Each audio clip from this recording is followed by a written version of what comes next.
श्रीमद करुणा सागर महाराज की कैवल धाम की श्री रवि चंद्रदास जी महाराज की जय।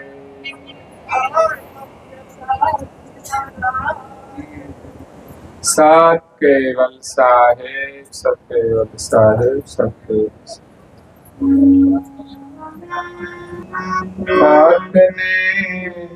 भाग्य सुंदर भ्रात ने कुटुंब परिवार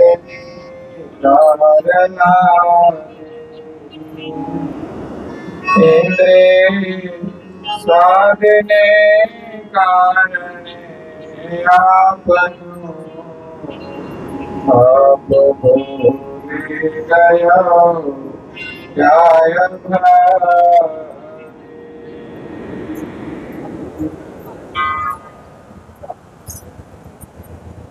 प्रिय भक्तजनों,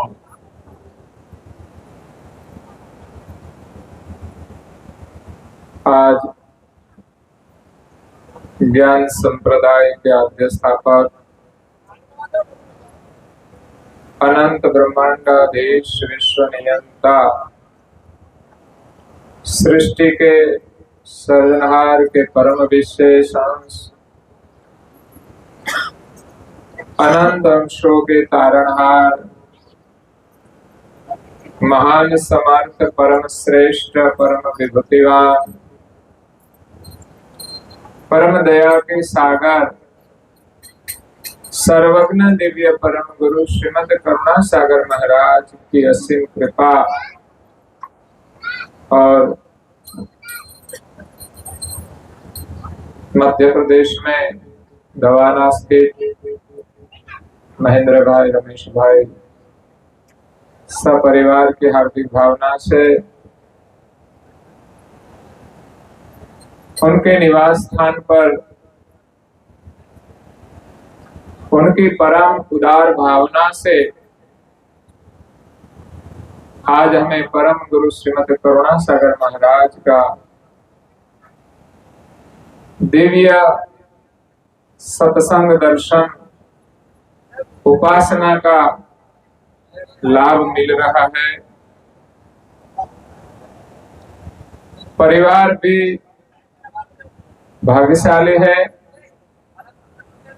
और हम सब भी भाग्यवान हैं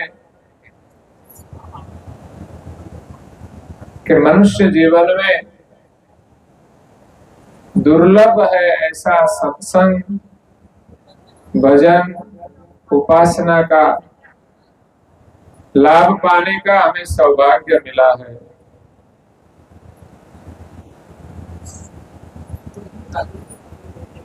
मनुष्य जीवन में सत्संग की प्राप्ति होनी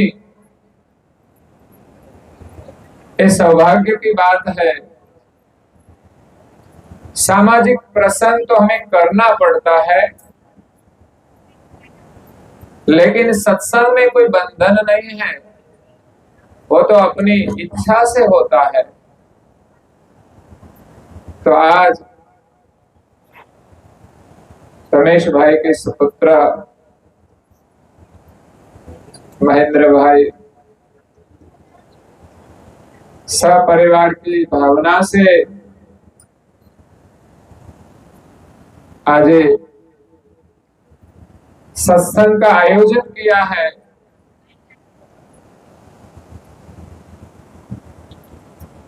ये बहुत बड़ी बात है। ये कोई साधारण कार्य नहीं है।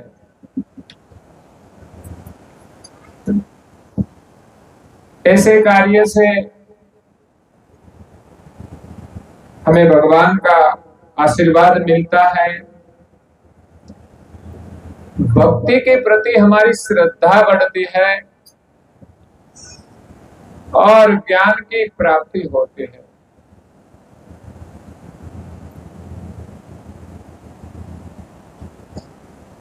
जीवन में सुख शांति और समृद्धि हमें ज्ञान से मिलती है। नहीं कि केवल धन से। धन की आवश्यकता है, लेकिन बिना ज्ञान धन भी हमें मुसीबतों में फंसा देता है। शायद हमारे पास धन कम हो, लेकिन ज्ञान होता है, समझ है, तो हम कम धन होने के बाद भी सुखी रहते हैं, प्रसन्न रहते हैं। सुखी होने के लिए धन होना जरूरी नहीं है, लेकिन ज्ञान होना जरूरी है। हम दुखी क्यों है? इस दुख से छूटने का क्या उपाय है? आज संसार में सब लोग जो प्रयत्नशील है, वो दो चीज के लिए, एक सुख पाने के लिए लोग प्रयत्नशील है कि हमें सुख मिले, लेकिन कहां से मिलेगा, कैसे मिलेगा, वो पता होना चाहिए। ऐसे ही चारों ओर लोग दौड़ते हैं, जीवन भर परिश्रम करते हैं, प्रयत्न करते हैं, लेकिन जब अंतकाल आता है तो उनके पास कुछ नहीं होता। जब तू आयो जगत में जग हसे तुम रोय, ऐसी करने कर चलो तुम हंसो न जग रोय। ज्यादा लोग रोते रोते जाते हैं, दुखी होकर जाते हैं। इसलिए जीवन भर हम कितना परिश्रम करते हैं, हम कैसा जीवन जीते हैं कि अंतकाल हमारे पास कुछ नहीं रहता। बाहर जो कुछ मिला है वो तो छोड़ना ही है, लेकिन उसी के अलावा हमने कुछ पाया नहीं, तो जीवन का कोई अर्थ नहीं है। शायद किसी को लाखों करोड़ों रुपया मिल जाए, आखिर तो छोड़कर ही जाना है। इसमें से तो जितना जरूरत है उतना हमारे लिए जरूरी है, उसी के अलावा जो कुछ मिला वो हमारे पास रहने वाला नहीं है, या तो हमारे साथ आने वाला नहीं है। तो फिर इन चीजों को क्या करना? हाँ, उनका भी सदुपयोग हो सकता है, उनका सदुपयोग कर दे तो उसको पुण्य मिलता है, लेकिन जो मिला है उनका हम ऐसा उपयोग करें कि जिसके बदले में हमें ज्ञान की प्राप्ति हो, समझ की प्राप्ति हो। करुणा सागर महाराज गुजरात में प्रकट हुए और उनका ज्ञान गुजरात से यहाँ मध्य प्रदेश में छोटे छोटे घर तक पहुंचा, और जिसको मिला वो भाग्यवान है। ऐसे ही किसी को नहीं मिल सकता। सदगुरु की दीक्षा मिलती है तो उनका कोई सुकृत होता है। इसलिए यह परिवार सब भाग्यवान है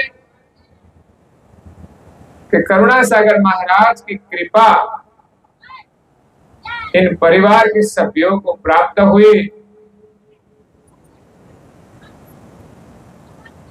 आज यहाँ सब आए हैं, सब भाग्यवान है। यहाँ सत्संग का आयोजन किया है, लेकिन सत्संग में जाने की जिज्ञासा है वो भी महत्वपूर्ण है। जो हमें जीवन में जिज्ञासा नहीं होगी तो कभी भी हमें ज्ञान की प्राप्ति नहीं होगी।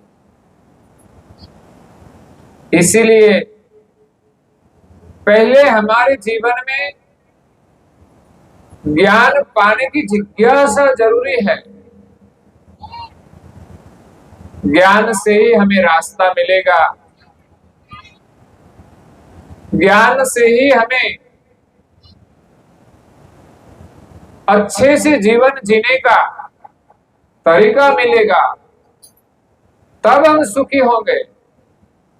बिना ज्ञान हम चारों ओर दौड़ेंगे तो कुछ मिलेगा, लेकिन अंत में हमारे पास कुछ नहीं रहेगा दुख के सिवा।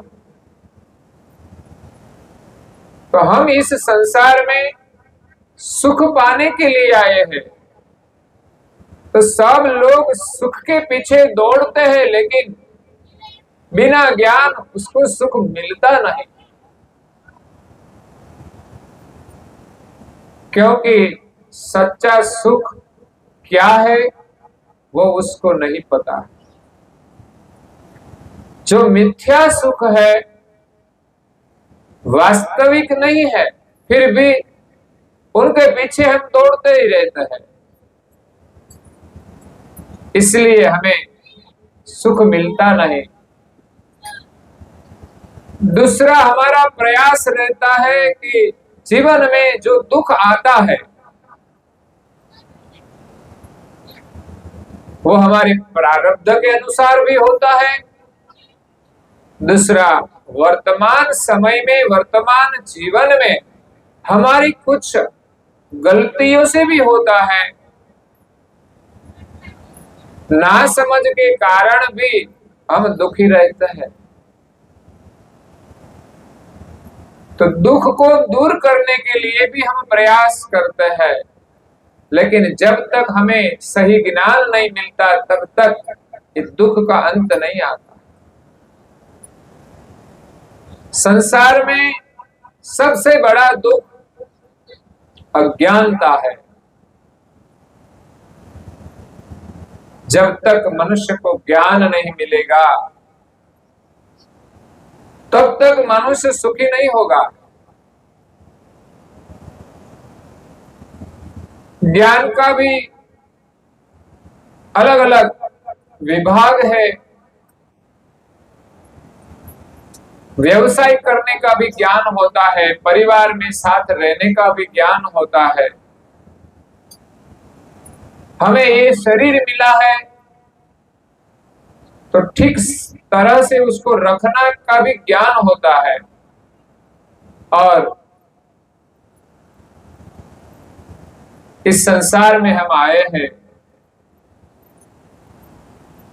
इस संसार की रचना, सृष्टि की रचना जिस प्रभु ने की है उसको पाने का भी ज्ञान होता है।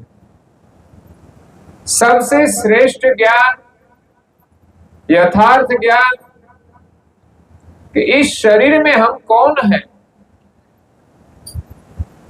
वो जानने का है, वो पाने का है। और हम कौन है? तो जिस मालिक के हम अंश है उस मालिक की सही पहचान और मालिक को पाने की हमारे हृदय में उत्कंठा होनी चाहिए। तो हम कहां फंसे हैं? करुणा सागर महाराज विश्व में प्रकट हुए, एक गुरु के रूप में प्रकट हुए हैं। गुरु ही हमारे लिए ईश्वर है, परमेश्वर है।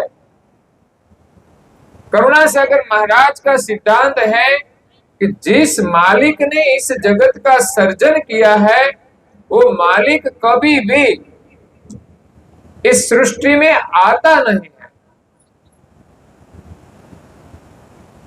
एक सिद्धांत है।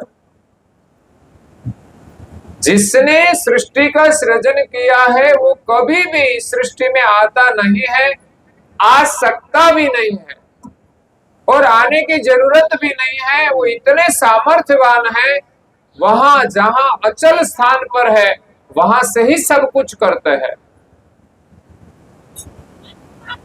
उसको कहीं जाने की जरूरत ही नहीं है।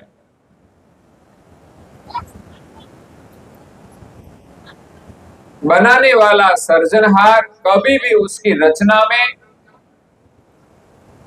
होता नहीं है। उनके लिए परम गुरु करुणा सागर बाप जी कहते हैं कि मिट्टी के जो बर्तन बनाते हैं वो कुम्हार बनाते हैं। छोटा मोटा सब बर्तन बनाते हैं, नानी कुल्हड़ी से लेकर बड़े बड़े बर्तन बनाते हैं। तो जो बर्तन बनाए हैं उसका बनाने वाला कुम्हार वो बर्तन के अंदर नहीं होता। जो चीज जो कोई भी बनाते हैं वो चीज के अंदर वो बनाने वाला होता नहीं है।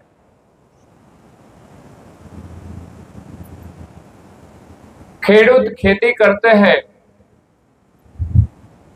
वो काम करते हैं, बीज बोते हैं, लेकिन वो सब खेती से वो अलग होता है। किस पौधे पेड़ के अंदर वो नहीं होता, उससे अलग होता है। सुवर्ण के गहने बनाने वाले सोने, वो गहने बनाते हैं तो गहने के अंदर वो सोनी नहीं होता, उनसे अलग होता है। जैसे हमारे घर में बहनें रसोई बनाती है, रोटी बनाती है, आज तो रसोईया ने सब कुछ बनाया था, हम सब ने खाया। तो दाल बाटी बनाई, आप लोगों ने खाई। तो कोई दाल बाटी में आपको बनाने वाला मिला था, सही दर्शन दिया, वो तो अलग ही रहता है। उसके अंदर वो कैसे जा सकता है?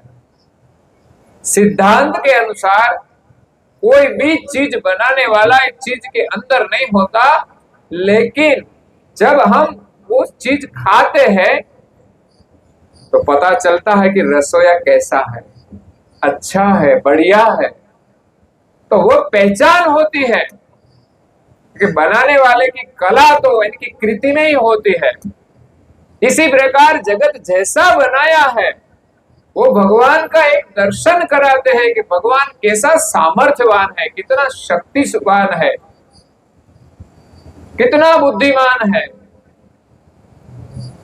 तो वो सृष्टि से हमें अनुमान होता है, लेकिन बनाने वाला इस सृष्टि में नहीं मिलेगा।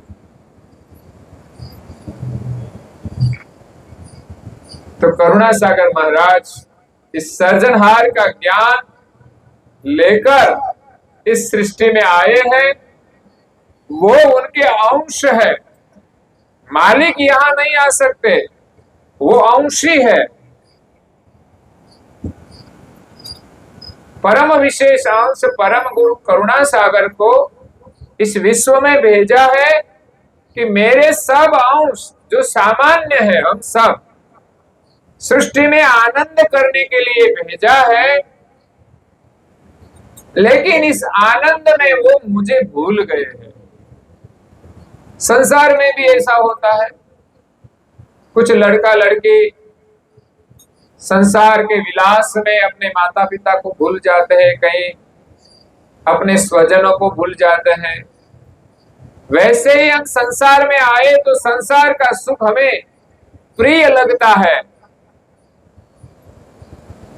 जिस प्रभु ने सब बनाया, जिस प्रभु का हम सब है, वो प्रभु को भूल गए और प्रभु को भूलकर इस संसार में हमें सुख मिलने वाला नहीं है।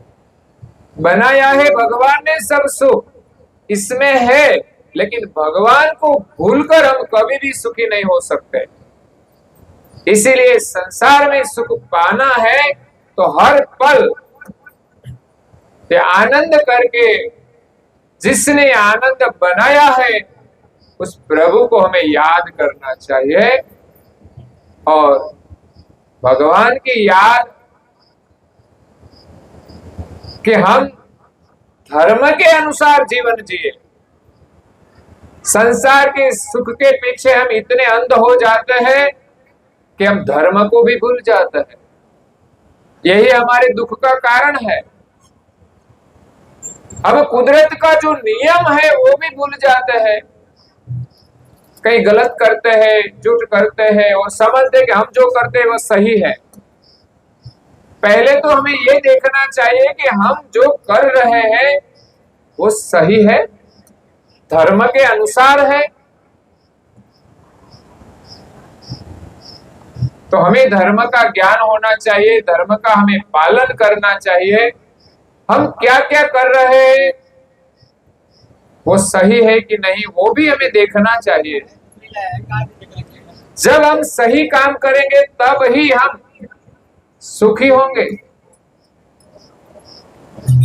तो करुणा सागर महाराज ज्ञान लेकर आए हैं। सबसे पहले पूरे विश्व को बोध करते हैं। यहां हस्तालेवा ग्रंथ का पहला अंग है विश्व बोध करण को। ये कोई एक समुदाय के लिए नहीं है बोध। संसार में जितने भी मनुष्य है वो सभी के लिए यही बोध है। मनुष्य को संबोधन करते हुए परम गुरु जी कहते हैं कि मात ने तात सुत भ्रात ने भारजा, कुटुंब परिवार की लहार लागी, इंद्री स्वाद के कारणे आपनु आप भूली गयो कहा अभागी। बहुत सरल उपदेश है।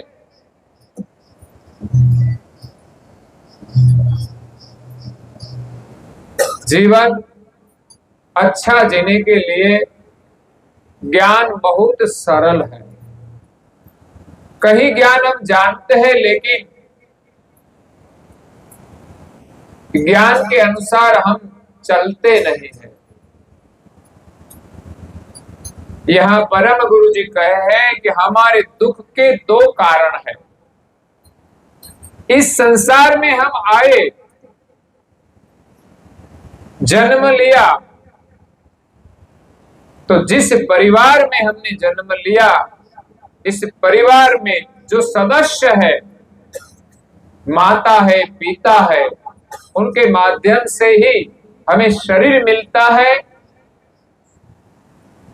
रचना तो भगवान की है, वो मनुष्य कोई शरीर बना नहीं सकता, लेकिन इस शरीर में, सृष्टि में एक व्यवस्था बनाई है। एक स्त्री है, एक पुरुष है। ये कोई हमारी बनावट नहीं है, भगवान की व्यवस्था है कि सृष्टि के विस्तार के लिए पुरुष और प्रकृति बनाई, पुरुष અને સ્ત્રી બનાવ્યા, નર અને માદા બનાવ્યા છે। મનુષ્ય થી માંડીને कीट पतंग प्राणी पशु पंखी सब में ये नर मादा का संबंध होता है। इवन वनस्पति जाति में भी होता है। वनस्पति का पौधा एक होता है लेकिन इसमें पुरुष और प्रकृति दोनों का संबंध होता है। नीचे का भाग जो होता है थर्ड का, वो पुरुष का भाग होता है। थर्ड से जो डालियां होती है वो प्रकृति का भाग होता है। इसके अंदर भी संबंध जब होता है तब ही उसको पुष्प लगता है, उसको बीज लगता है। फल लगने के बाद तो वो प्रक्रिया भी पुरुष प्रकृति के माध्यम से होती है। भगवान ने इतनी अद्भुत दुनिया बनाई है आज के विज्ञान को भी वो पता नहीं है। वो तो संशोधन करते हैं लेकिन पूरा पता नहीं चलता। कई साधक साधना भी करते हैं, सिद्धियां भी प्राप्त करते हैं, फिर भी पूरा पता नहीं चलता। तो करुणा सागर महाराज इस संसार में सारी सृष्टि का संपूर्ण ज्ञान लेकर आए हैं कि इस सृष्टि का बनाने वाला कौन है, कहां है और कैसे जगत को बनाया है, किस प्रकार इस सृष्टि चलती है। तो पुरुष और प्रकृति, स्त्री पुरुष के माध्यम से नया शरीर का निर्माण होता है और अलग अलग जो अंश मतलब के आत्मा इस शरीर में आता है और ये बालक से लेकर जन्म से लेकर मृत्यु तक वो आनंद करता है। मनुष्य का जन्म लेते हैं तो मनुष्य की तरह आनंद लेते हैं। अगर उसका जैसा कर्म होता है इस प्रकार उसको शरीर मिलता है। तो मनुष्य जीवन में जब हम आते हैं तो बचपन में तो कोई पता नहीं होता, माता पिता के सानिध्य में बड़े होते हैं। माता पिता बहुत प्यार करते हैं, इतना प्यार देते हैं कि उनका एहसान कभी भूलना नहीं चाहिए। और हम जब बड़े होते हैं तब धीरे धीरे हम जो शरीर में रहते हैं इस शरीर की माया में हम उलझ जाते हैं। पहले तो ये शरीर है वही माया का बना हुआ है। संसार के सारे जीव जो जो शरीर धारण करते हैं इस शरीर के संग में उसकी माया के जाल में वो फंस जाते हैं। तो पहला तो शरीर माता पिता से मिला और माता पिता और कुटुंब परिवार के साथ हमारा संबंध होता है। वो परिवार का एक आनंद होता है और सभी के साथ हमें प्रेम रखना चाहिए। लेकिन कभी कभी परिवार में ये प्रेम दिखने को नहीं मिलता,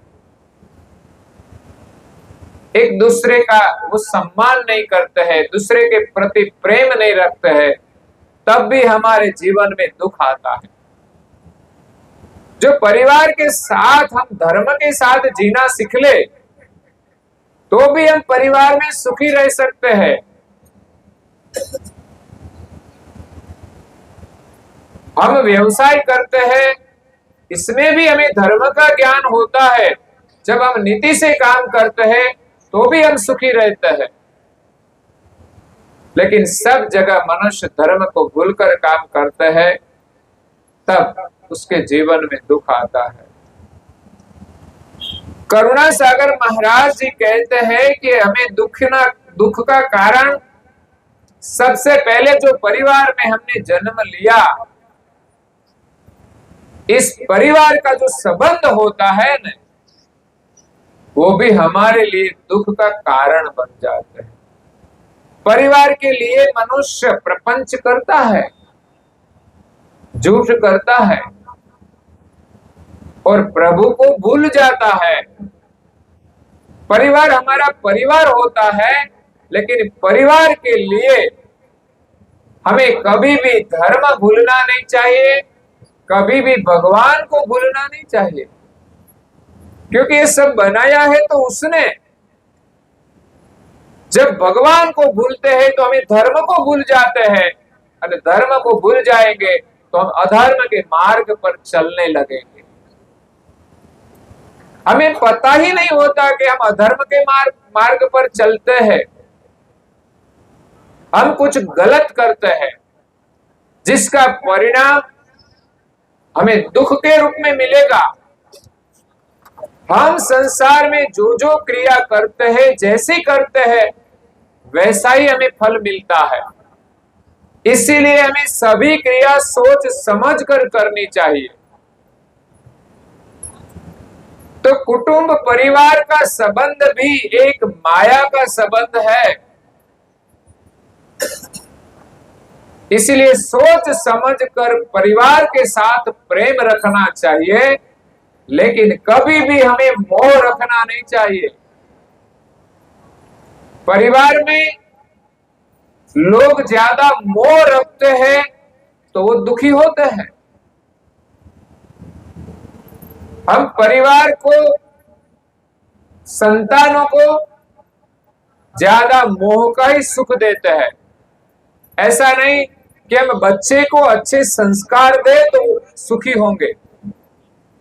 हमारी मान्यता यही है कि हमारे बच्चे को संपत्ति मिले, सुख सुविधा मिले तो वो सुखी होगा, लेकिन ऐसा नहीं है। वो मिल जाने के बाद भी जब इसमें संस्कार नहीं होगा, इसमें ज्ञान नहीं होगा, तो हमारे साथ वो अच्छा व्यवहार नहीं करेंगे।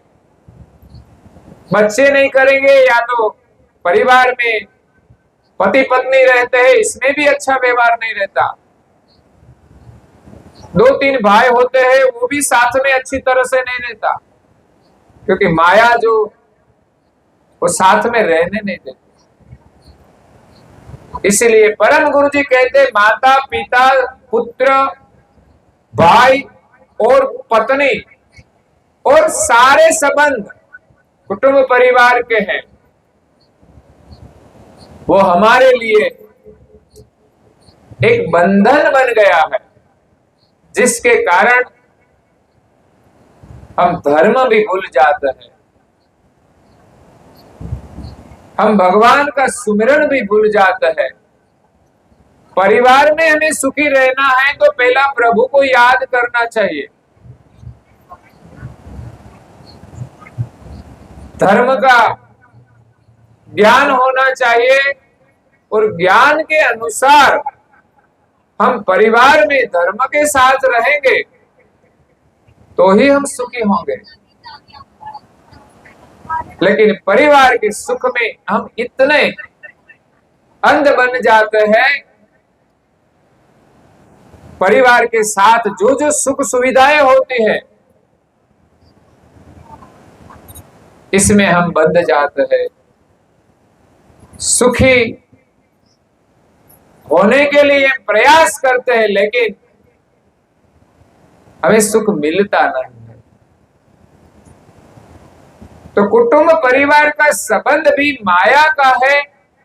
हम सब परिवार के जो सदस्य मिले हैं वो अपने कर्म के अनुसार मिले हैं, तो सबके साथ प्रेम से रहना चाहिए। ऐसा नहीं कि माया का संबंध है तो हम अलग हो जाए, तो वो तो इनसे भी खतरनाक माया है। परिवार का संबंध छोड़कर हम कुछ करते हैं, वो भी अधर्म है। परिवार के साथ तो हमें प्रेम से रहना चाहिए, धर्म के साथ रहना चाहिए, भगवत स्मरण करके रहना चाहिए, सब साथ मिलके रहना चाहिए, संप से रहना चाहिए, तो वो परिवार में सुख मिलता है। लेकिन संसार में कुटुंब परिवार का संबंध ऐसा माया का है जिसके कारण हम परमात्मा का संबंध भूल गए। परिवार के साथ तो संबंध इस जन्म का है, लेकिन मालिक के साथ तो जब से सृष्टि उत्पन्न हुई तब से हम उनके हैं।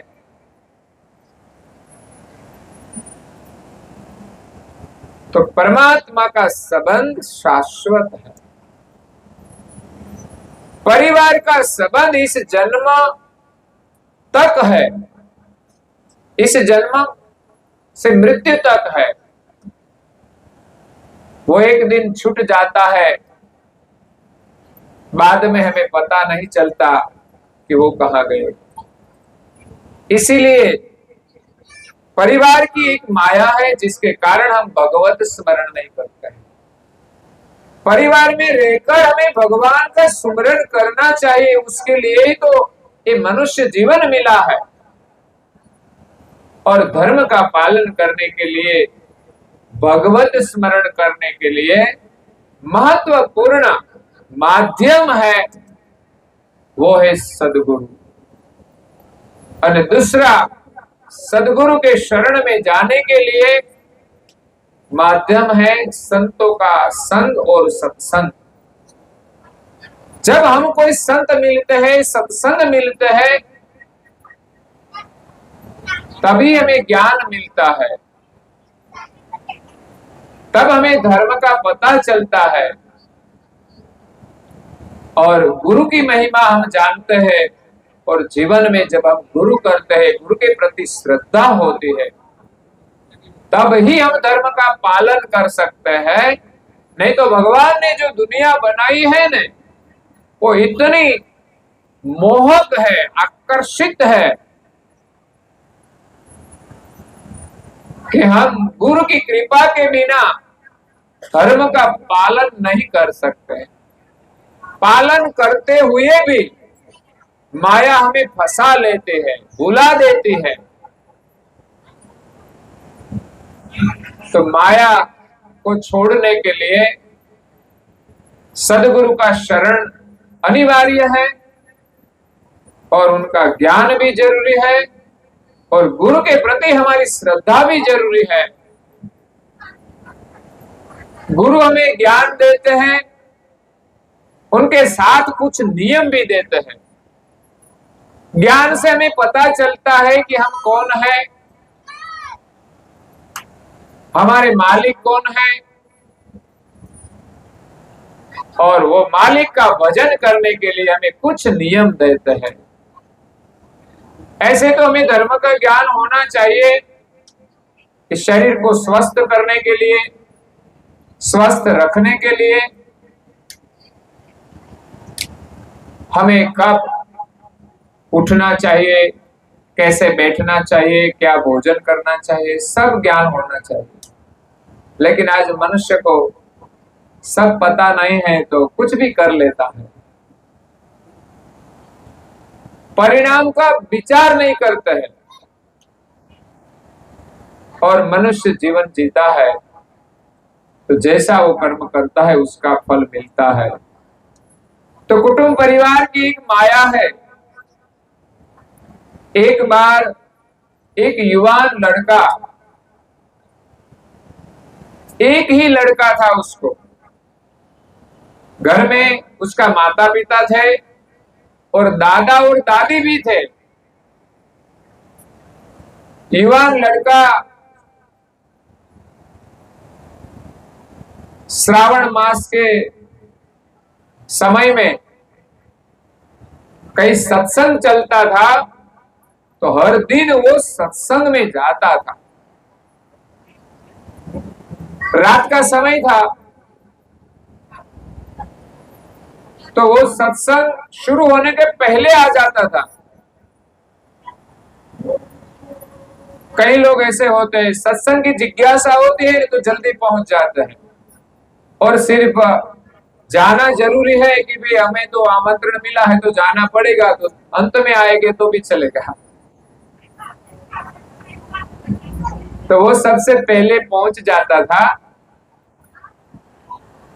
महात्मा देखते थे कि लड़का सबसे पहले आ जाता है और युवानी में सत्संग की जिज्ञासा होनी ये हमारा सौभाग्य है।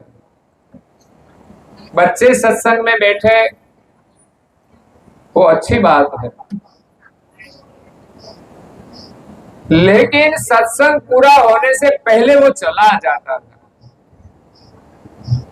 नहीं तो सत्संग का रस लग जाता है ना तो समय का पता नहीं चलता, उसको घर याद नहीं आता। लेकिन रात का समय होता था तो सत्संग पूरा होने से पहले वो चला जाता था।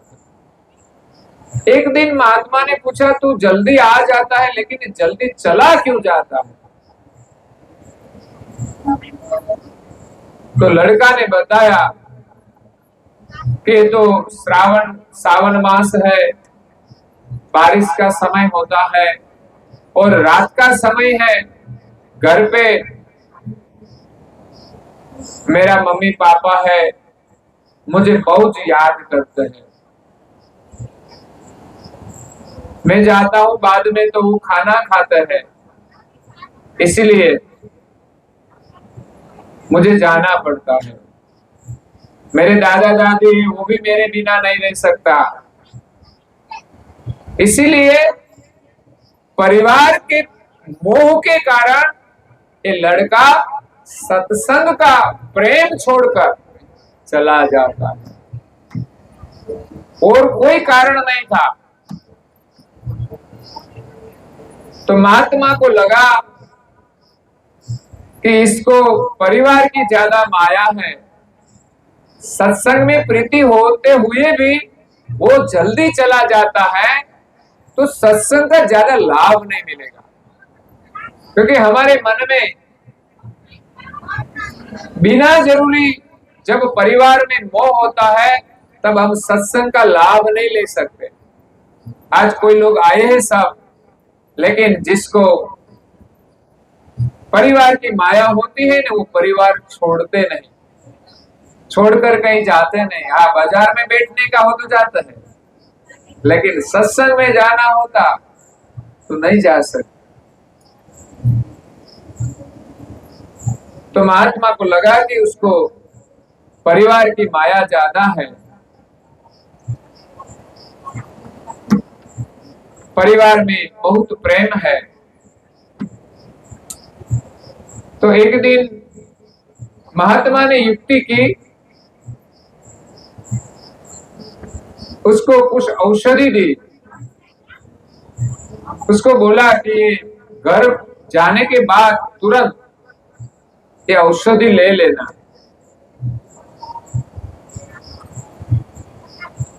इस लेने से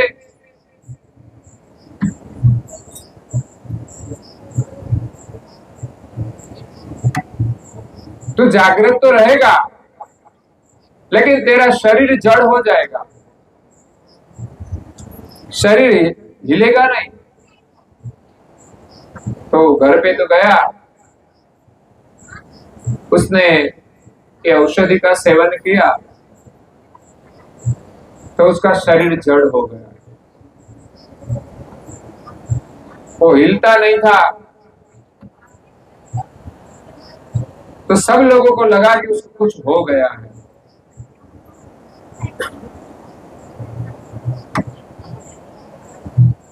तो कुछ इलाज किया, लेकिन कुछ फर्क नहीं पड़ा। वैद्य को बुलाया, लेकिन उसको कुछ पता नहीं चला कि उसको क्या हुआ है। बाद में परिवार को लगा कि अब तो वो जीवित नहीं लगता, क्योंकि श्वास उसको कुंभक हो गया, स्थिर हो गया, श्वास नहीं चलता था ये जड़ी बूटी के कारण। उसने प्राणायाम कुंभक कर दिया, प्राण स्थिर हो गया, तो शरीर जड़ हो गया। तो वो सुनता था सब, वो लोग जो करते थे, उनका पिता को कहा गया कि अब क्या करे। तो उसने कहा कि अब तो क्या करे, उसको नीचे लेटा दो, अब तो उसको स्मशान ले जाना पड़ेगा। महात्मा को पता था कि ये लोग यही करेंगे, तो जब जाने की तैयारी थी, उस वक्त महात्मा आ गए।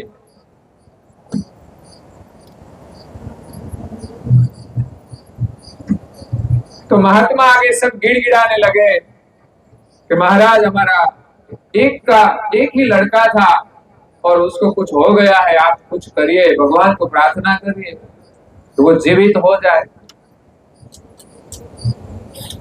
महात्मा ने कहा जीवित तो होगा, तो खुश हो गए।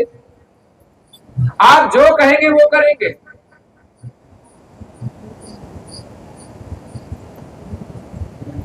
तो उसने कहा कि थोड़ा दूध लाओ। उसमें महात्मा ने एक पड़ी की लाए थे, तो वो इसके अंदर डाली, तो दूध तो पीला हो गया। महात्मा ने कहा कि अब आप में से कोई एक ये दूध पी जाएगा ना, तो आपका लड़का जीवित हो जाएगा। तो ये दूध पीने से क्या होगा? तो जो पिएगा ना वो चला जाएगा और ये लड़का जीवित हो जाएगा। तो सबसे पहले कहा गया उसके पिता को कि आप पी जाओ ना, अब तो आपका लड़का है, उसके लिए आप जीवन समर्पित कर दो और लड़का जीवित हो जाएगा। जिसके बिना आप रह नहीं सकते थे, मेरा मेरा लड़का करते थे, लेकिन अब आप उसको जीवन दान दो। तो पिता ने कहा कि पेड़ रहेगा तो दूसरा फल आएगा, इसलिए मैं तो नहीं पी सकता, दूसरा लड़का होगा, मैं जीऊंगा। तो ऐसे पुत्र के प्रति कितना प्रेम था वो पता चल गया। पुत्र सुनता था सब कुछ, कुंभक प्रणव में पुत्र सब कुछ सुनता था कि मेरा पिता का प्रेम कितना है। उसकी मां को कहा गया कि आप पी जाओ, तो उसने कहा कि लड़के की जो पत्नी है ना, उसको मुझे ट्रेन करना है, मुझे ये करना है घर में, मैं तो नहीं पीने वाली। तो उसने भी नहीं पिया। दादा और दादी घर में थे, उसको कहा गया दादा आप पी जाओ ना, आप तो उसके बिना भूखो भी नहीं पीते थे। तो दादा ने कहा कि मैं मर जाऊंगा तो ये डोसी है उसका क्या होगा, वो उसकी चिंता करते हैं, इसलिए मैं नहीं पीऊंगा। वृद्ध हो गए हैं ना, फिर भी लोग दूसरे के लिए जीते नहीं है। डोसी को कहा गया कि आप पी जाओ। डोसी ने कहा कि मैं चली जाऊंगी तो डोसा का क्या होगा, उसका हुक्का पानी का क्या होगा, वो दुखी हो जाएंगे। तो सबको माया थी, इसलिए कोई पुत्र के लिए जीवन देने के लिए तैयार नहीं थे। अंत में ये लड़के की पत्नी थी जो नई नई आई थी, नई नई शादी की थी, उसको बोला गया कि आपके पति के लिए आप ये दूध पी जाओ तो आपका पति जीवित हो जाएगा। पत्नी ने कहा कि मैं मर जाऊंगी तो फिर मेरा जीवन का क्या, मुझे तो अभी बहुत सुख पाने का है, बहुत मजा करने का है, अभी तो नई नई शादी हुई है, अभी तो जीवन की शुरुआत हुई है आनंद करने के लिए। ये मर गया है तो मैं तो कोई दूसरा ढूंढ लूंगी, ये समय है आज का। इसलिए उसने भी वो दूध नहीं पिया। तब महाराज को पता चल गया, लड़के को पता चल गया कि परिवार में मेरा तो कोई है नहीं, मैं व्यर्थ ये सत्संग छोड़ के घर पे आता था, मेरे बिना कोई खाते नहीं थे, मेरे बिना कुछ काम नहीं करते थे, मेरी पत्नी भी मेरे बिना रहती नहीं थी, लेकिन आज जीवन देने का है तो कोई तैयार नहीं है। तो महाराज ने कहा कि दूध अब जो मैं पी जाऊं, तो सब तैयार हो गए कि महाराज आप पी जाओ, आपके तो आगे पीछे कोई है नहीं। लेकिन समाज के लिए कितना जरूरी है उसको पता नहीं है। शायद आप चारों चला जाओ तो भी क्या फर्क पड़ता है, एक दिन जाना तो है ही।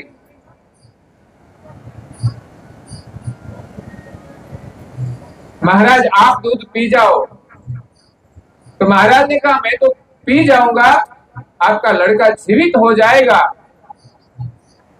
लेकिन वो आपका नहीं रहेगा। तो महाराज तो दूध पी गया, उसमें तो कुछ था ही नहीं, हल्दी मिलाई थी, तो दूध हल्दी वाला पी गया। उस लोगों को वही था कि हम पिएंगे तो मर जाएंगे। और उनकी जो समाधि थी, जो कुंभक प्रणव था, वो भी महाराज ने ठीक कर दिया। तो लड़का तो खड़ा हो गया, बैठ गया, और लड़के ने कहा कि आज सबका प्रेम मैंने देख लिया, मेरे लिए कोई जीता नहीं है, अब मैं घर में रहने वाला नहीं हूं। सब लोग पीछे पड़ गए, नहीं तुम रह जाओ रह जाओ। क्यों? मतलब के कारण। लेकिन अब लड़का नहीं रहने वाला, वो तो महात्मा के पीछे चला, उसका सेवक बन गया, और उनके जीवन की सत्यता समझ में आ गई।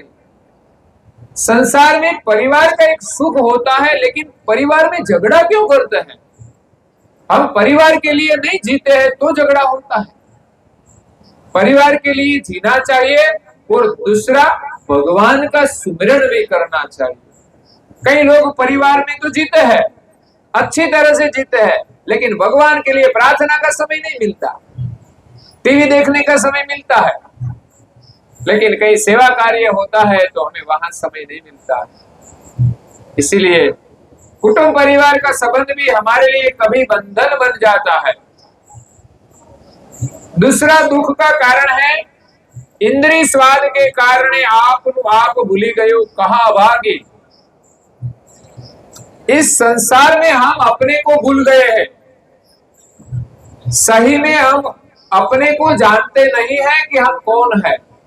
अगर सही में जो हमें पता चल जाए कि हम कौन है, तो जीवन में कोई दुख रहेंगे नहीं।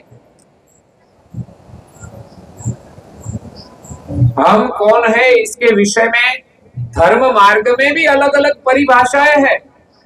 वास्तव में हम कौन है वो पता नहीं है। जब तक हमें अपना ज्ञान नहीं होगा कि हम कौन है, हम क्या मानते हैं, हम कौन है। कोई पूछे आप कौन है, तो हम अपना नाम बताएंगे। उसके आगे पूछेंगे तो हम बताएंगे, पिता का नाम बताएंगे। उसके आगे हमारी सरनेम बताएंगे। उसके आगे हम अपनी जाति बताएंगे। उसके आगे हम अपना गांव का नाम देंगे। यही हमारी पहचान है। लेकिन वो पहचान तो सब शरीर की होती है। वास्तव में शरीर में रहने वाला जो है, शरीर को जो चलाने वाला है, उसकी पहचान क्या है? वही हम है। शरीर तो हम है नहीं, लेकिन हम मानते हैं कि हम शरीर है। हम पुरुष है, वही मानते हैं कि हम पुरुष है। स्त्री के शरीर में जो रहते हैं वो अपने को मानते हैं कि हम स्त्री है, लेकिन उससे अलग स्त्री और पुरुष दोनों में रहने वाला एक समान है। वो कौन है? वही अंश है। और यही अंश की पहचान लेकर परम गुरु करुणा सागर आए हैं। लेकिन हम अपने को भूल कैसे गए? जैसे हम भूल गए हैं, वैसे ही हमें हमारा स्वरूप का अनुभव करना है। तो इस शरीर में रहने वाला हम आत्मा जिसको कहते हैं, और सब महापुरुष भी कहते हैं कि जब तक हमें ये आत्मा की अनुभूति नहीं होगी, तब तक हमारे जीवन में दुख मिटने वाला नहीं है।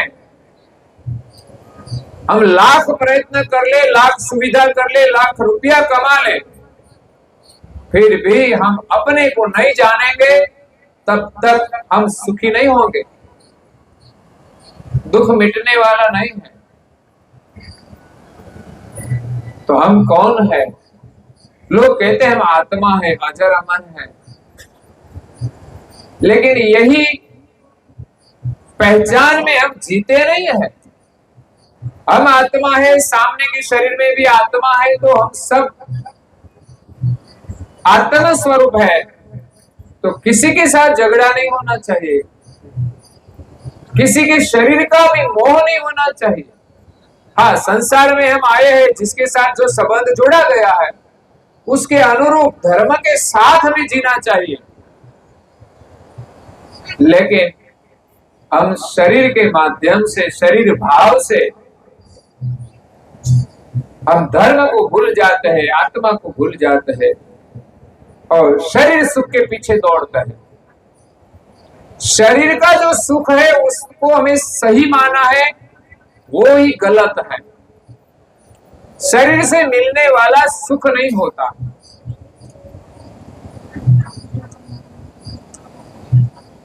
शरीर को अच्छी अच्छी चीजें मिलती है, अच्छे कपड़े, बहुत महंगे कपड़े लोग लाते हैं तो मानते हैं कि हम बहुत खुश हैं आज, लेकिन वो सच्चा सुख नहीं है। हमें शरीर को कपड़ा चाहिए, हमें कपड़ा मिले वो जरूरी है, लेकिन आजकल हम शरीर के कपड़े से सुखी मानते हैं। इसीलिए दूसरे का अच्छा कपड़ा देखते हैं तो हम दुखी होकर ऐसा कपड़ा लाने के लिए दुखी होते हैं, और जब हमें मिलता है तब हम मानते हैं हम सुखी हैं। अच्छा कपड़ा में सुख होता तो कई लोगों के पास अच्छा कपड़ा है, अच्छा मतलब कीमती वस्त्र है, फिर भी पति पत्नी में झगड़ा रहता है। कहीं बिजनेस करते हैं तो इसमें भी झगड़ा हो जाता है, और कहीं झगड़ा ना हो लेकिन माना कि आज इस शरीर में कहीं रोग हो जाता है, तो क्या अच्छा कपड़ा पहनने से सुख मिलेगा? वो तो हमारी भ्रांति है। अब अच्छा दिखे, अच्छा कपड़े से दिखने से सुख नहीं मिलता है, सही में तो हम अच्छा काम करें, किसी को मदद रूप हो, ऐसा अच्छा बने तो हमें सुख मिलता है। लेकिन यही सुख सब लोग नहीं पाते, सब लोग नहीं चाहते। घर में ही हम माँ बाप की सेवा करें तो हमें सुख मिलता है, लेकिन कभी कभी लोग पत्नी की मोहजाल में फंस जाते हैं तो माँ बाप को साइड में कर देते, आप यहां बैठो, ज्यादा बोलना मत। यही सब हमारा, वो तो छोटे थे तब बोले होते तो अच्छा रहता, छोटे थे हम तब हम तो बहुत ज्यादा बोलते थे, अब माँ बाप थोड़ा बोलते हैं तो ज्यादा लगता है। यही परिवार की माया जाल है। हमें लगता है कि परिवार तो परिवार होता है, उसके प्रति तो प्रेम होना चाहिए, प्रेम की कोई मनाही नहीं है, लेकिन हम कहीं एक तरफी हो जाते हैं, कहीं बाहर का आकर्षण होता है तो भी हम परिवार को भूल जाते हैं। कई कई समस्याओं होती है। तो यहाँ दूसरा दुख का कारण है जो हमें शरीर मिला है। इस शरीर में इंद्रियां है, और इंद्रियों का जो सुख है वो हमें सही माना है, वास्तव में सही नहीं। आंख से हम अच्छा देखते हैं और हम खुश होते हैं, हम मानते हैं कि यही सुख है। इसलिए तो लोग पहले थिएटर में जाते हैं पिक्चर देखने के लिए, बाद में वो टीवी में घर में आया, बाद में वो अपने मोबाइल के हाथ में आ गया, तो हम देखते ही रहते हैं, कौन आया कौन गया कोई देखते ही नहीं, माँ बाप की खबर भी नहीं लेते और मोबाइल में हम देखते रहते। कभी हमारा निंद्रा का समय भी चला जाता है, और सुबह भी हम समय से उठ नहीं सकते, और यही आदत हमारे लिए एक दिन इस शरीर की और मन की बीमारी हो जाएगी। देखना, यही आदत आगे मनुष्य को, कई लोगों को पागल बना देगी और अनिद्रा का रोग लागू पड़ेगा, मानसिक बीमारियां बढ़ेगी। तो हम देखते हैं अच्छा, इसके आकर्षण में हम अपना कर्तव्य भूल जाते हैं। जिस भगवान ने दुनिया बनाई है उनको हम नहीं देखते हैं, और अच्छा देखे तो अच्छा है, लेकिन इसमें कभी कभी अच्छा नहीं होता, उनको भी हम अच्छा मानकर देखते हैं। अगर तो बुरा देखने की आदत बन जाती है। इस इंद्रियों में यही एक नबड़ाई है। इस इंद्रियों से कुछ गलत हो जाता है ना, इसमें भी हम फंस जाते हैं। खाने की चीज हम खाते हैं तो कोई दिक्कत नहीं, लेकिन न खाने की चीज खाने में भी हमने रस पड़ गया एक बार, वो हम छोड़ते नहीं। तो इंद्रिया इस शरीर में है, इनके जो स्वाद है, आंख के अंदर रूप का स्वाद है, कान के अंदर शब्द का स्वाद है। सुनने के लिए तो जरूरी है कान, लेकिन हम तो न सुनने में भी समय बर्बाद कर देते हैं। आजकल लोग मोबाइल रखते हैं, पहले तो रेडियो रखते थे, तो रेडियो में कुछ समाचार सुनते थे, और कभी पिक्चर के गाने भी आते थे तो उसमें भी समय बिताते थे। कई लोग मजदूरी काम करते हैं तो साथ में पिक्चर का गायन बजाते बजाते काम करते हैं, तो उससे क्या मिलेगा? तो उस गाना सुनते सुनते उसका मन इस ओर आगे बढ़ता है। जो पिक्चर का गाना है उसमें ज्यादा मोह होता है, तो उनका मन मोह प्रधान हो जाता है। तो सुनने का भी स्वाद, देखने का भी स्वाद, जीभ का भी स्वाद, इंद्रियों की जाल में हम फंस गए हैं, इसलिए खुद का आनंद हम नहीं ले सकते हैं। बोलने का भी आनंद, एक दूसरे का स्पर्श करने का भी विकार, जिस कार्य से हमें मन में विकार आता है वो हमारे दुख का कारण है, हमें सत्य सुख से दूर ले जाते हैं। हम थोड़ा आनंद तो कर लेते हैं, लेकिन बाद में हमें अशांति होती है, क्योंकि इंद्रियों के स्वाद में सच्चा सुख नहीं है। आंख से देखते देखते हम जीवन बिता दे, उम्र हो जाएगी तब आंख देख नहीं सकेगी तो क्या करेंगे? जब हमारे जीवन में जो जरूरी काम है शरीर के लिए वो भी हम नहीं देख पाएंगे तो कितने दुखी होंगे। आंख से जो देखना था वो हमें देखना चाहिए कि आंख का सदुपयोग करके हम अच्छे काम कर ले। कान के सही बात सुनकर हम अपना जीवन महान बना दे। भगवान ने हमें वाचा दी है तो हमें अच्छा बोलकर जीवन का लाभ लेना चाहिए। और स्पर्श का विकार, हम एक दूसरे के स्पर्श करते हैं, इसमें भी हम बंध जाते हैं। इसमें कोई ज्यादा आनंद नहीं है, फिर भी सारे जीव इस प्रकार के सुख में फंस जाते हैं।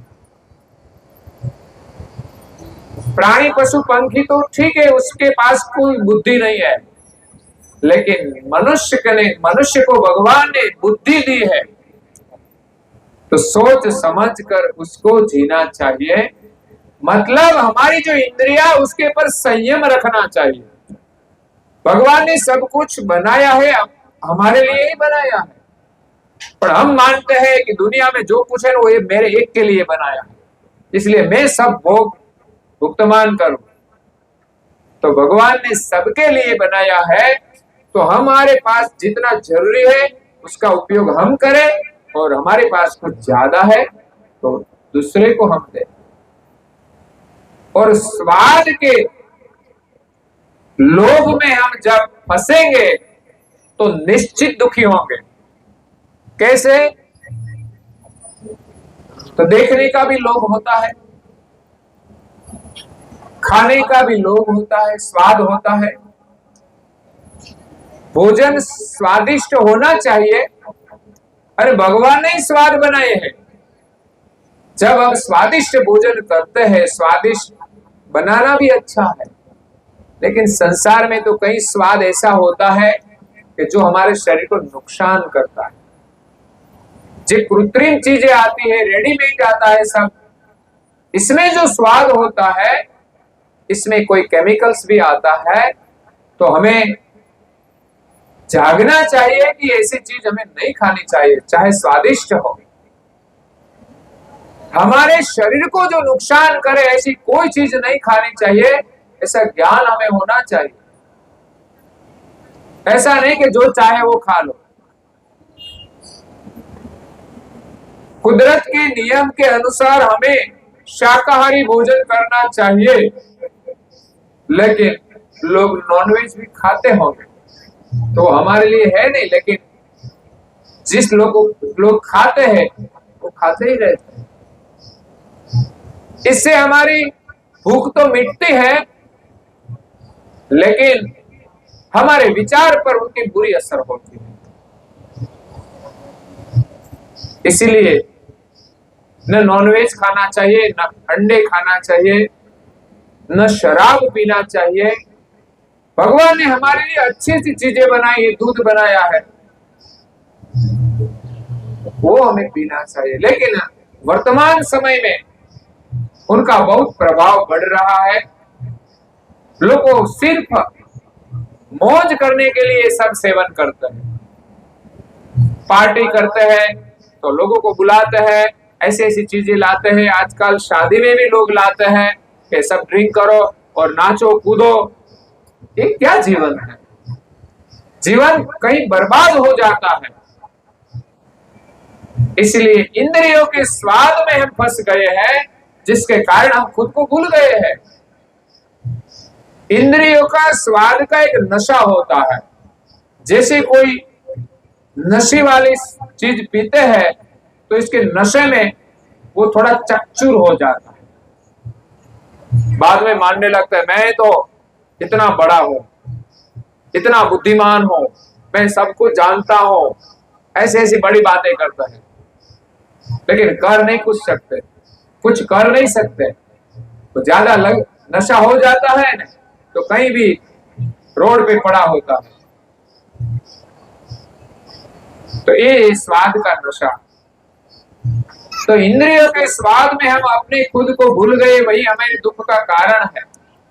करुणा सागर महाराज हमें एक ज्ञान देने के लिए आए हैं कि हम खुद को जाने कि हम भगवान के अंश है और हमारा स्वरूप कैसा है, परम सुखमय है।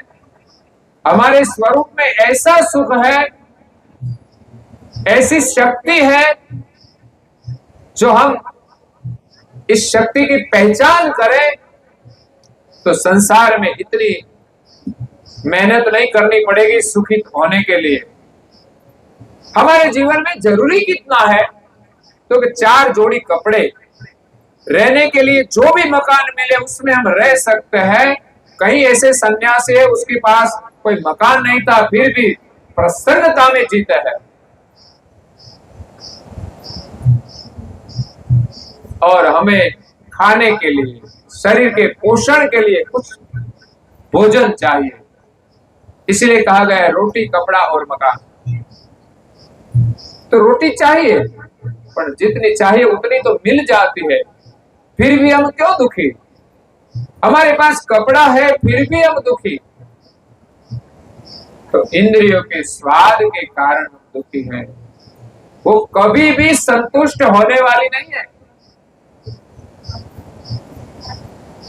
तो इस मनुष्य जीवन में मिला है, हमें खुद को जो जानना है, तो हमें इंद्रियों की जो जाल है उसको तोड़ना पड़ेगा। ज्ञान से और संयम से हम जीवन जिएंगे और नियम से हम धर्म का पालन करेंगे, तो अवश्य हमें खुद का अनुभव होगा। अपना जो सामर्थ्य है वो हमें प्राप्त होगा।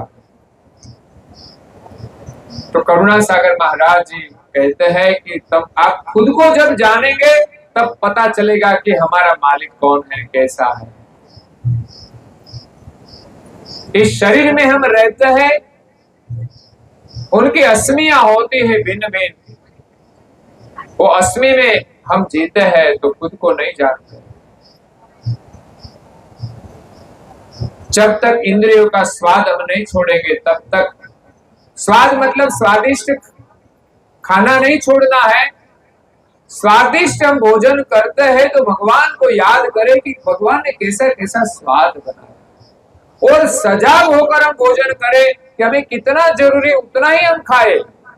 कभी कभी क्या होता है, बहुत स्वादिष्ट भोजन बन गया तो जरूरत से ज्यादा खा लिया, परिणाम क्या होगा? ज्यादा खाने से कोई लाभ नहीं होता है, फिर भी हम खा लेते हैं। यही समस्या है।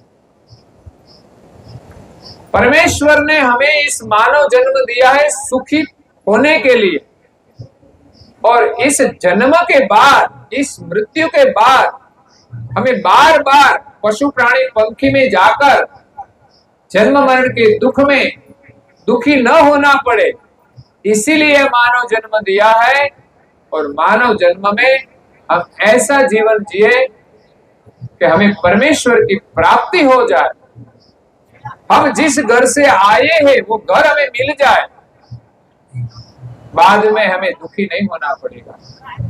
संसार में हमें आनंद ही करना है, लेकिन ऐसे आनंद में तो हम कभी सुखी रहते नहीं। ये जन्म पूरा हो जाता है, दूसरा कोई प्राणी पशु पंखी में चला जाता है तो दुखी दुखी रहता है। एक बार हम प्रभु का भजन कर ले और परमेश्वर को पा ले तो हमेशा के लिए, जब तक इस सृष्टि रहेगी तब तक हमें श्रेष्ठ सुख मिलेगा। परमेश्वर की प्राप्ति करने के लिए बहुत ज्यादा अवसर की भी जरूरत नहीं है। एक ही जन्म में हम परमेश्वर की प्राप्ति कर सकते हैं, लेकिन परमेश्वर के ज्ञान के अनुसार हम जीवन जिए तो।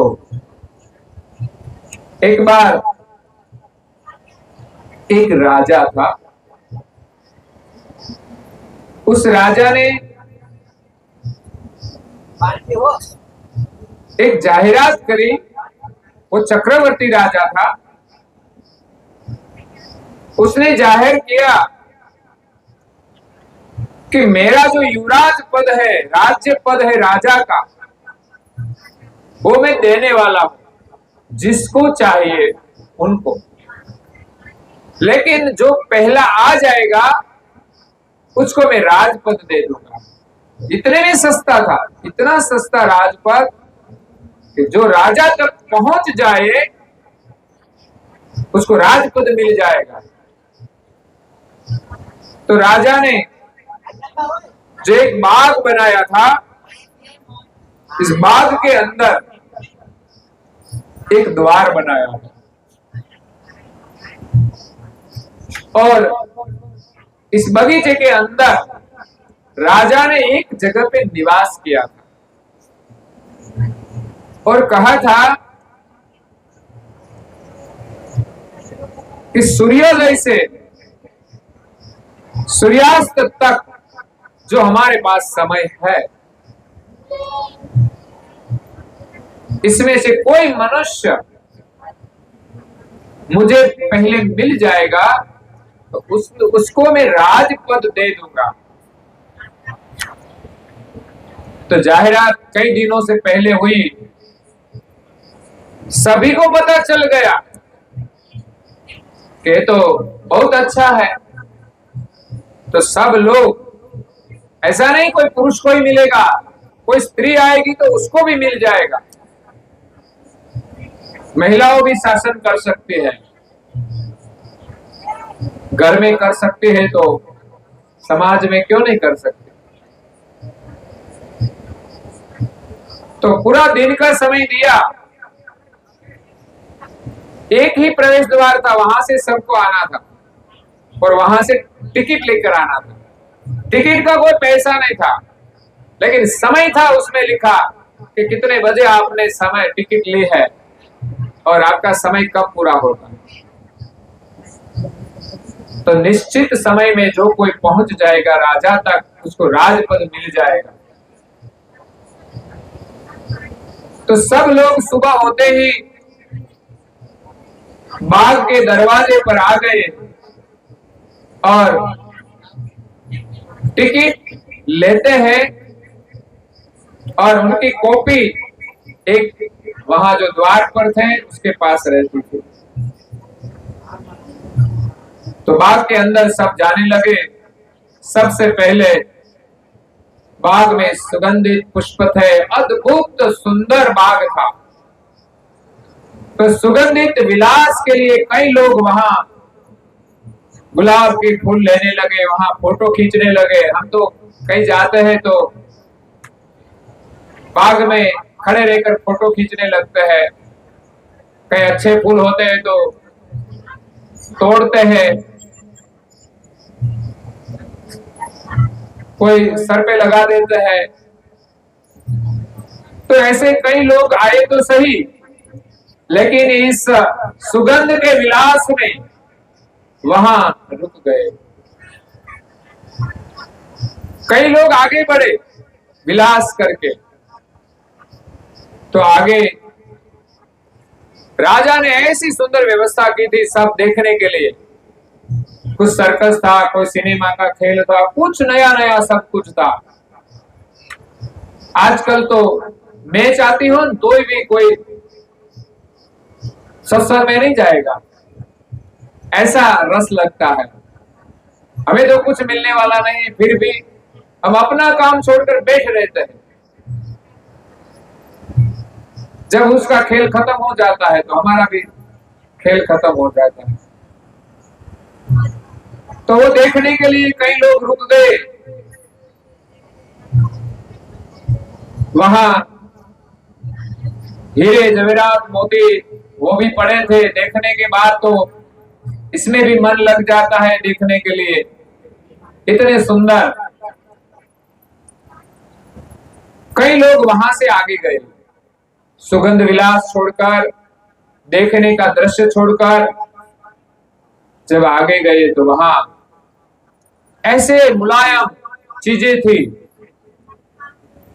सुंदर भी थी और इतनी मुलायम थी कि देखने के बाद उनका स्पर्श करने की इच्छा हुई। कई इतनी पुतलियां थी, कई अलग अलग मूर्तियां थी। ऐसा लगता था कि वो सच है।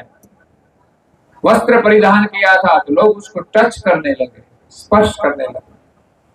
कई नृत्यांगना भी थी। राजा ने सब कुछ आनंद करने के लिए रखा था कि जिसको जो चाहे आनंद करना वो करे। तो ऐसी सुंदर नृत्यांगनाओं को देखकर उनके साथ आलिंगन लोग करने लगे, वहां रुक गए, स्पर्श का आनंद लेने लगे। ऐसी मुलायम पथारी थी तो उसमें भी सो गए लोग, बहुत मजा आता है। तो स्पर्श का भी एक आनंद होता है। हमें अच्छा कपड़ा मिले तो वो आनंद मिलता है। तो इस प्रकार बगीचे में आगे बढ़े लोग। आगे गए तो सुनने के लिए कुछ उपकरण रखे थे। लोग मधुर संगीत सुनते थे, मधुर गीत सुनते थे। आगे जाने का मन ही नहीं करता, इतने सुंदर गाने होते हैं। किसी का कंठ मधुर होता है तो इतनी मधुरता होती है सुनने में, तो हम सुनते ही रहते हैं। तो ऐसे सुनने में कई लोग रुक गए वहां और आगे गए। कोई राजा तक नहीं पहुंच सके। जितने लोग आए वो सब विलास में, शब्द के आनंद में, स्पर्श के आनंद में, रूप के आनंद में, स्पर्श के आनंद में और सुगंध के आनंद में, सब विलास में रुक गए। और कहा था कि संध्या का पहले आप यहां से निकल जाओ। लेकिन लोग तो इतने मस्त हो गए ना, तो कोई जाने की इच्छा ही नहीं होती। जब समय पूरा हो गया उसके पहले एक महात्मा सन्यासी विरक्त इस बाग में आते हैं और दुनिया का जो विलास था, सुगंधित द्रव्य थे, सुंदर गाने बजते थे, सुंदर दृश्य थे, मुलायम चीजें थी, सब कुछ छोड़कर कहीं भी उसकी दृष्टि रुकी नहीं। इस दुनिया में आज भी सब कुछ है, लेकिन ऐसे विरक्त महात्मा होते हैं, वहां वो रुकते नहीं, वो सीधे भगवान की ओर चलते हैं। ऐसे विरक्त महात्मा राजा की ओर चलते हैं, और 5 ही मिनट में वो राजा दरवाजे से अंदर राजा तक पहुंच गए। तो राजा ने तो जो वचन दिया था कि जो 5 मिनट में मेरे पास पहुंच जाएंगे उसको मैं राजपद दे दूंगा, लेकिन उनके पास तो ऐसा राज था कि दुनिया का राज भी उनके आगे छोटा पड़ जाता है।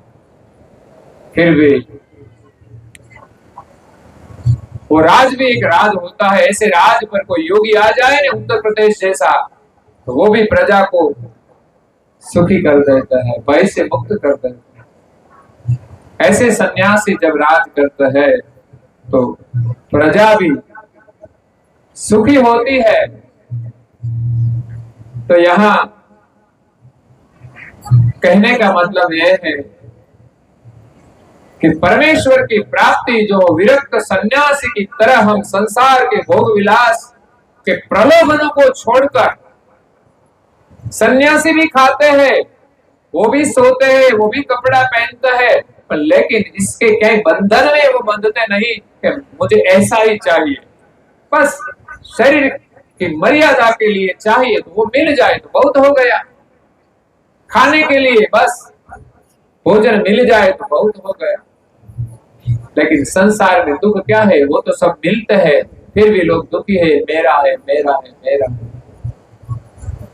कई लोग वहां विलास में ऐसे फंस गए कि जो चीज कीमती थी ना उसका तो पोटला बांध दिया, क्यों कि शाम हो जाए तो हम लेकर चले जाएं। लेकिन वहां जो इंसान रखे थे उसने, कई लोगों ने तो फल, मधुर फल तोड़कर थैला भर लिया, लेकिन जब काल आया ने काल, तब बाहर निकाला सबने, समय पूरा हो गया बाहर निकलो।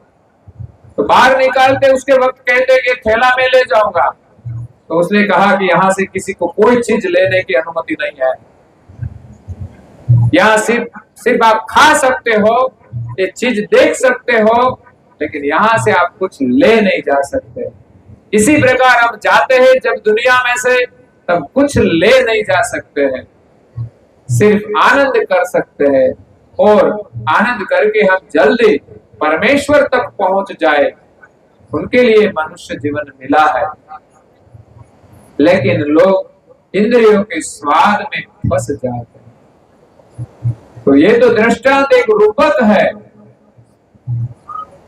हमने जो बगीचे में जाने के लिए, बगीचा जो है ये सृष्टि है, मालिक है उसका राजा है, और राजा ने जो जाहिरात की थी, घोषणा की थी, वो क्या है? तो हमारे जितने धर्म ग्रंथ है वो सब घोषणा करते हैं कि आपको समय मिला है, जन्म से मृत्यु तक 1 दिवस का समय है, इसमें यहां कहीं रुकना नहीं, परमेश्वर तक पहुंच जाना, तो आपको राजपद मिल जाएगा। और जब राजपद मिलता है तो राज की सभी चीज हमारी हो जाती है, पूरी दुनिया का सुख मिलता है, लेकिन वो भोगता नहीं है, बस वो संसार से मुक्त होकर जीवन जीता है। और हमें जो टिकट दी थी ना, इसमें लिखा था कि आप इतने साल तक जिएंगे, टिकट में लिखा था कि इतने समय तक आप इस दुनिया में रहेंगे, बाद में आप निकल जाएंगे इस भाग को छोड़कर। वैसे ही हम शरीर मिला है तो जितना समय है उतना समय रहते हैं, बाद में छोड़कर हम चले जाते हैं। और इस राजा के तक जाने के लिए अच्छा रास्ता बनाया था, जल्दी हम पहुंच जाए, फिर भी हम न पहुंचे। तो अच्छा रास्ता कौन सा है? इस सत्संग का रास्ता अच्छा है। ये भक्ति का रास्ता अच्छा है कि हम जल्द ही जल्द परमेश्वर तक पहुंच जाएंगे। और जब हम अंदर जाते हैं तो हमारा जन्म होता है, जब हम बाहर निकलते हैं तो हमारी मृत्यु होती है। तो बगीचा में जाना यही जन्म है और बगीचा छोड़ना वही मृत्यु है।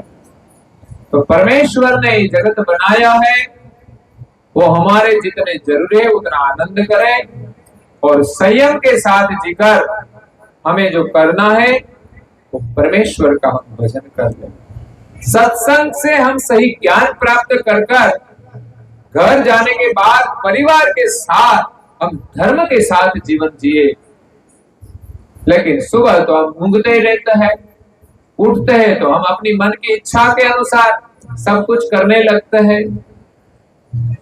लेकिन सुबह में उठकर धर्म ने जो आज्ञा दी है इस अनुसार पहले नहा धोकर प्रभु की प्रार्थना करें, थोड़ा ध्यान करें, थोड़ा मंत्र जप करें और बाद में हम जो काम करें वो भगवान का सुमरन करते करें, धर्म को साथ रख के हम करें और नीति से हम कार्य करें।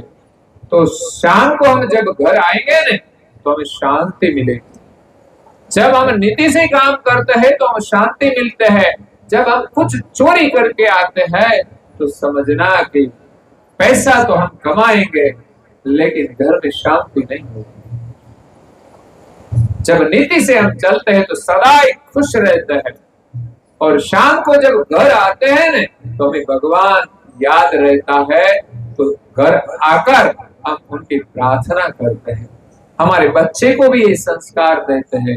जब सभी में यही संस्कार होता है तो ये पूरा परिवार प्रेम से घर में रहता है। इसीलिए सब परिवार के सभी सदस्यों में ये भक्ति का संस्कार होना चाहिए। सत्संग में भी रुचि होनी चाहिए। ऐसे कोई प्रसंग में भी हमें सत्संग मिलता है, आजकल मोबाइल में भी मिलता है और हमारे घर में अच्छे पुस्तक है।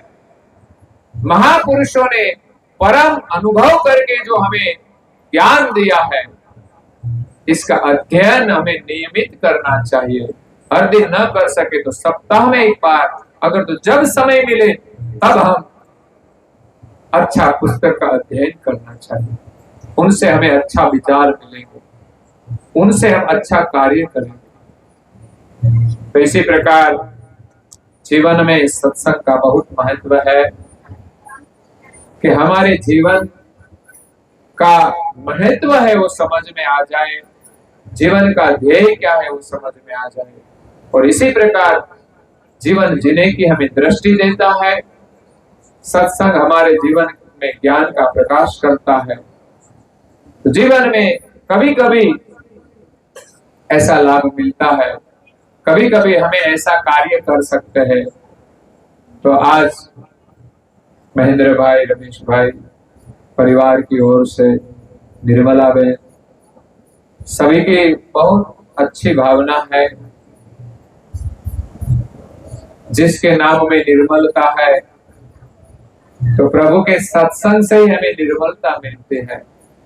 स्नान करने से हमें शरीर की शुद्धि मिलती है, प्रसन्नता मिलती है। इस गर्मी में हम जब स्नान करते हैं तो कितना आनंद मिलता है, स्फूर्ति मिलती है। वैसे ही हम जब सत्संग का स्नान करते हैं तो हमारा मन निर्मल होता है। अरे निर्मल दृष्टि से जब हम देखते हैं ना तो सब जगह हमें प्रसन्नता मिलती है। जरूरत है निर्मल दृष्टि की। निरखने निर्मल दृष्टि ये नूर नहीं। निर्मल दृष्टि से हम मालिक का जो नूर है सभी में चेतना के रूप में है, उसी को हम देखेंगे तो हमें प्रसन्नता मिलेगी, सुख मिलेगा। लेकिन हमें दिखाई नहीं देता। मालिक का जो नूर है, उसकी चेतना है, उसका आनंद पूरे ब्रह्मांड में है। उनको देखने की दृष्टि मिल जाए तो हम सदैव आनंद में रहते हैं। निरखने निर्मल दृष्टि नूर ने ब्रह्मनो भासित विश्व माही। पूरे विश्व में एक ब्रह्म का प्रकाश है, वो आनंद है। उनको हम देखें तो आनंद मिलेगा, लेकिन हमें दिखाई नहीं देता है। हमें तो सब शरीर दिखाई देता है, सब हाड़ मांस के पुतले दिखाई देता है, लेकिन मालिक का जो प्रकाश है, उनकी जो चेतना है, वो हमें कहीं नहीं दिखाई देती। तो देखने की दृष्टि हमें ज्ञान से मिलती है, सदगुरु की कृपा से मिलती है, उनकी श्रद्धा से मिलती है। वो मिलेगी नहीं तो परिवार में भी आनंद रहेगा, शरीर का मोह छूट जाएगा, और सभी के शरीर में रहने वाला जो आत्मा है ने, वो इतना सुंदर है, और उनका स्वभाव सुंदर बन जाए ने तो सबको प्रिय लगेगा, तो परिवार में सुख ही सुख मिलेगा। हम शरीर को देखकर न जिए, लेकिन शरीर के साथ जो संबंध है वो हम निभाए, और उसमें आत्मा का दर्शन करके हम उनके साथ जीवन जिए तो आनंद मिलेगा। शरीर का संबंध तो कुछ समय तक निभाना होता है, विशेष तो हम आत्म भाव से एक दूसरे को प्रेम रख के जीवन जिए, चाहे पति हो, चाहे पत्नी हो, चाहे पुत्र हो, चाहे पिता हो, चाहे पुत्री हो, सबके साथ आत्म भाव से हम जिए तो हमें सुख मिलेगा। करुणा सागर महाराज जी कहते, निरखने निर्बल दृष्टि नूर ने ब्रह्मनो भासते विश्व माही, सुरते नुरते करी गुरु गम धरे, सुरते नुरते करी गुरु गम धरे, साव निरंतर एक साई। बस आज દ્રષ્ટિ મળી જાય, એક સર્જનહાર આપણે બધાની અંદર દેખાશે કે બધાની અંદર એક જ માલિકના અંશ છે, આપણે બધા એક જ માલિકના છીએ, એ દ્રષ્ટિ આપણને મળી જાય। જે મહાપુરુષો મહાન થયા છે એમની દ્રષ્ટિ એવી જ હતી, બ્રહ્મનો ભાસ તે વિશ્વમાં, પણ સુરતા અને નૂરતાનો એકતાર કરીએ અને ગુરુને જે ગમ છે, એનું જે જ્ઞાન છે, એને એની સાથે જોડીને જો આ જગતને જોઈશું ને તો આ જગત બહુ સુંદર દેખાશે, પરમ આનંદ રૂપ દેખાશે। સર્વત્ર માલિકની જે કળા છે ને, કેવી અદ્ભુત કળા બનાવી છે, આ જગત કેવું અદ્ભુત બનાવ્યું છે, એ ગતિ જોવામાં આવે તો આપણને આનંદ આવે, અને સર્વત્ર ભગવાનના દર્શન થશે। દરેક શરીરમાં રહેલ જે ચૈતન છે ને, એ જ એનો નમૂનો છે, અને એમાં ચૈતન દેખાશે, આત્મા દેખાશે, તો એના જ સજાતી આપણા માલિક છે, એમના જેવા પણ એ માલિક છે ને આપણે એમના સંતાન છે, તો આપણને પરમ આનંદ મળશે। જ્યારે આપણું જોડાણ ભગવાન સાથે થાય, ભગવાનના સ્મરણમાં થઈ જાય, તો આપણને સદાય આનંદ મળે છે। એ સિવાય એને ભૂલીને જો સંસારમાંથી આનંદ લેવા જઈશું તો થોડો થોડો આનંદ મળે છે, બાકી તો બધા વધારે ચિંતામાં દુખી હોય છે, કઈ બીજી સમસ્યાઓમાં દુખી હોય છે, અને અંતકાળે તો શરીર રોગગ્રસ્ત થઈ જાય, પરાધીન થઈ જાય, અને દુખી થઈને પછી આ જીવાત્મા ચાલ્યું જાય છે, પણ એને હાથમાં કશું મળતું નથી। પણ જેણે જીવનમાં ભક્તિ કરી છે, કોઈ સેવા કરી છે, કોઈ સ્મરણ કર્યું છે, કોઈ ધ્યાન કર્યું છે, એની અદ્ભુત શાંતિ અને પુણ્ય જ્યારે એના જીવનમાં હોય છે ને, ત્યારે આત્મા જ્યારે અંતકાળ આવે ને ત્યારે દુખી નથી હોતો। શરીર ભલે શરીર હોય, પણ આત્મા પ્રસન્ન હોય છે, ભગવાનના સ્મરણ સાથે શરીર છોડીને જાય છે, ત્યારે કદાચ ભગવાનની યાત્રા અધૂરી હોય તો ફરી માનવનો જન્મ મળે છે, અને ફરી ભગવાનનું શરણ મળે છે, એની ભક્તિ મળે છે, અને જીવનમાં ભક્તિનો આનંદ એ જ જીવનનો સાચો આનંદ છે। એમાં જો રુચિ થઈ જશે અને એનો થોડો અભ્યાસ થઈ જશે ને તો જીવનમાં મોજ આવી જશે। બસ આજે આપણને મહેન્દ્રભાઈએ આ મોજ કરાવી છે, એના હૃદયની ભાવનાને આજે પ્રગટ કરી છે, એના વિચારોને આજે પ્રગટ કર્યા છે। બાકી લોકો મેળા બહુ કરે, ઘણા ખર્ચાઈ કરતા હોય છે, પણ આવા કાર્યો ક્યારે થાય?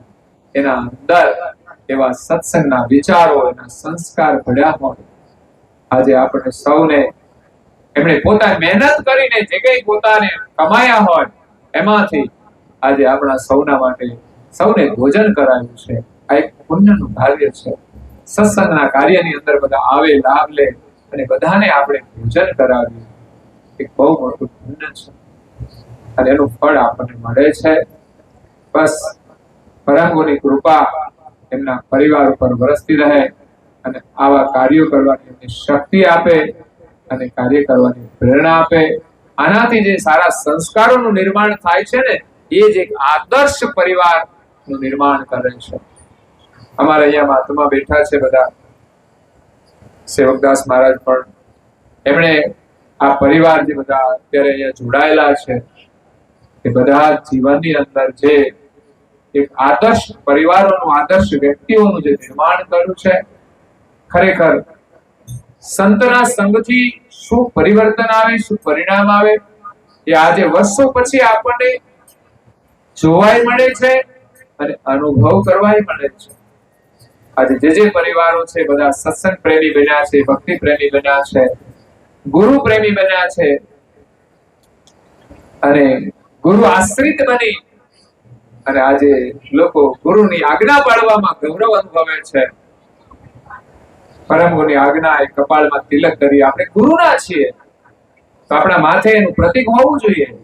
કોઈ બેને લગ્ન કર્યા હોય એનું પ્રતીક એના માથા ઉપર સિંદૂર લગાવેલું હોય તો આપણા માથે ગુરુ છે એના પ્રતીક રૂપે આપણા કપાળમાં તિલક હોવું એ ખરેખર આપણું અહોભાગ્ય છે અને એ ગુરુના આશીર્વાદ છે. અને બીજો ગુરુ એ મંત્ર આપ્યો એ પકડી રાખવાનો.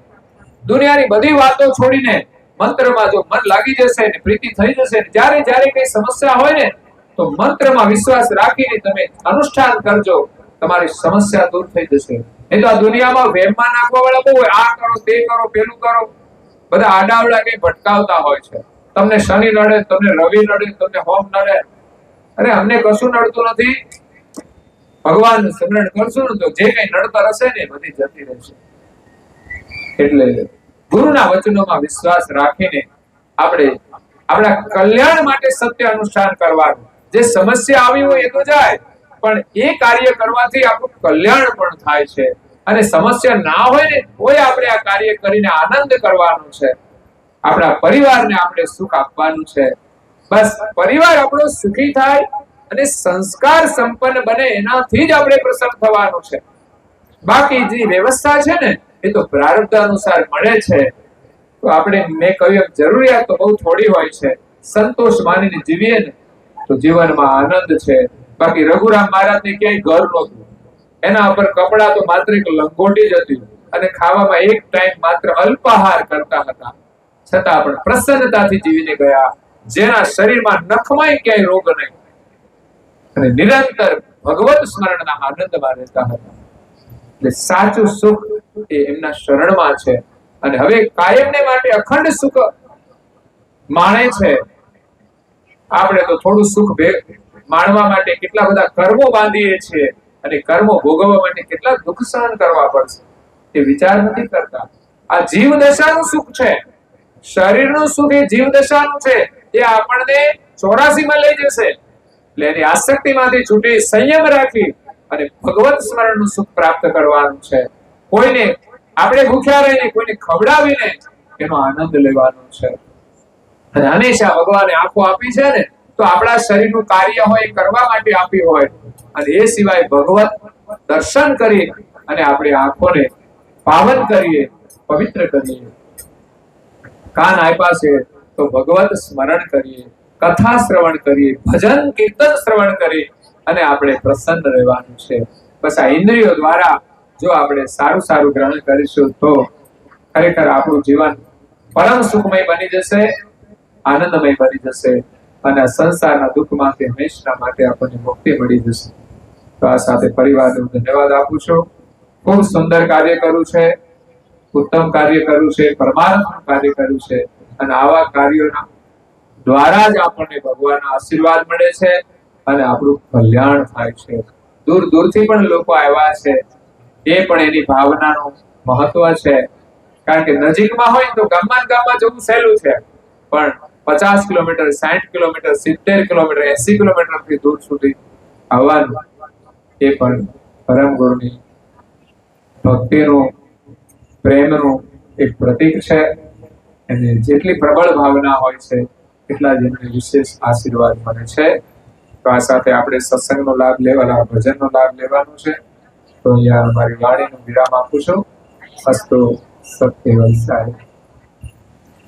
આદ્ય સક્ર સ્વરાજ કરુણેશ કેવલ કરતા કી પૂજ્ય શ્રી કૃષ્ણ સ્વામી મહારાજ કી, પૂજ્ય શ્રી પરમ ગુરુ શ્રીમદ કરુણા સાગર મહારાજ કી, पूज्य श्री नारायण दास जी महाराज की, पूज्य श्री सतवेराचार्य महाराज की, श्री शिवशंकर की, श्री शबदेवन की, श्री ज्ञान संप्रदाय की, श्री गुरुगादी सारस्वती की, श्री कैवल्य धाम की तथा सत्संग पूर्णाहुति का सबके साहे।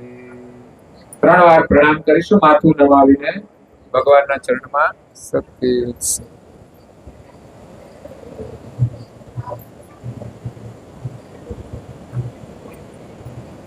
કૈવલ હંસો સત કૈવલ સાહે બોલો જો બધા આજુબાજુ પણ સૌને પ્રેમથી કહેજો સત કૈવલ સાહે।